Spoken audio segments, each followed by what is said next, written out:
The Gods of Woodmyst, which is Book 8 of the Woodmyst Chronicles. This book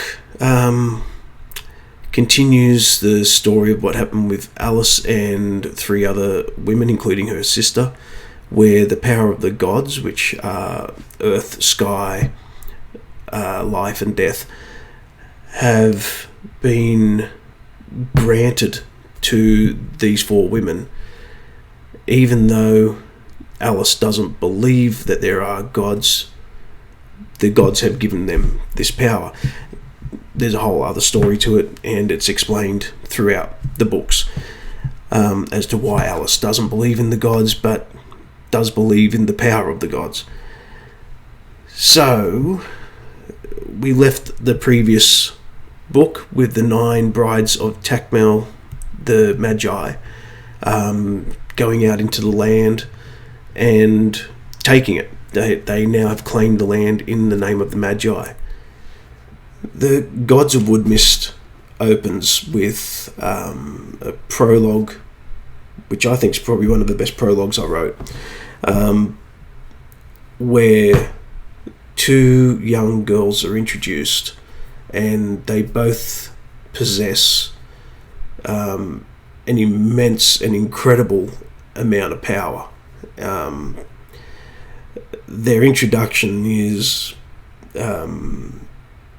quite disturbing in the sense that we see a band of soldiers moving through an area, like a small band of men, and they raid a house and kill the parents of these girls in front of the girls, and pretty much say to the parents before they pass away what they're going to do to the girls. And the girls won't have it. They don't speak, but they scream, and what happens to the men is well deserved, but it shows you what they're capable of doing. When the Magi gets word that these 2 girls are there, he needs to bring them into the fold with his brides. Well, that's how he feels. And the reason for that is he previously lost 2 of his brides to Alice's forces. From there, we now are getting the story of Alice and her people moving across the land to claim or take back the areas that have been claimed by the brides of the Magi. And thus begins the journey towards the big final battle that happens in Book 10.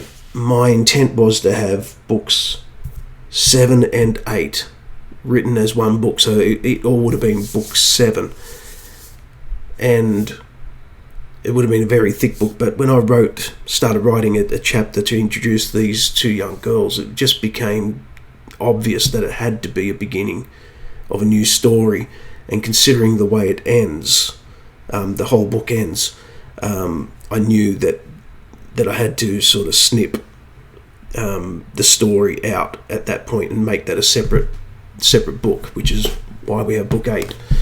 The beginning and end of this book use the 2 girls that we're introduced to in this book.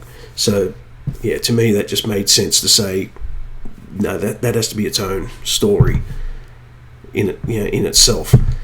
Hence why I have 10 books in the series and not 9. That was my plan, 9, because that's how many brides the Magi has. But anyway, that's The Gods of Woodmyst. Happy reading.